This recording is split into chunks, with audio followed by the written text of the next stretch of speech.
జీవితంలో ప్రయాణం చేయాలంటే భయమేస్తుంది. నువ్వు ఏది ఎక్కినా ఏదో ఒకటి తెలియని ఇన్సిడెంట్ జరుగుతూనే ఉంటుంది. అలాగే నా లైఫ్‌లో కూడా ఒక చిన్న ఇన్సిడెంట్ జరిగింది. అది మీకు చెప్తాను ఈరోజు. దసరా హాలిడేస్‌కి నేను మా అమ్మ వాళ్ళ ఇంటికి బయలుదేరాను. ట్రైన్ ఒక 2 అవర్స్ వరకు బాగానే మూవ్ అయింది. హ్యాపీగా ఉన్నాము. ఒకటేసారి ట్రైన్‌లో మంటలనేవి స్టార్ట్ అయింది. ఎందుకో చెప్తా వినండి. మేము ట్రైన్ ఎక్కినప్పుడే ఏసీ అనేది చాలా కూల్ ఉండే. చాలా ఎక్కువ హై ఉండే. నేను అప్పటికే వాళ్ళకి చాలా సార్లు కంప్లైంట్ చేశాము. సార్ కొంచెం ఏసీ చాలా కూల్ ఉంది, తగ్గించండి, తగ్గించండి అని రిక్వెస్ట్ చేసినా కూడా ఒక్కసారి కూడా వాళ్ళు రెస్పాన్స్ అవ్వలేదు.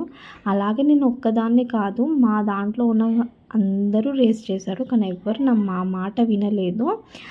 ఆ మాట వినకపోవడం వల్ల ఆ ఏసీ అనేది హీట్ ఎక్కువైపోయి మొత్తం మంటలు వచ్చేసాయి. ఆ రోజు ఏ దేవుడు మాకు తోడుగా ఉన్నాడో తెలియదు, కానీ ఆ రోజు మేము కొంచెం త్రుటిలో తప్పిపోయినాం అంతే.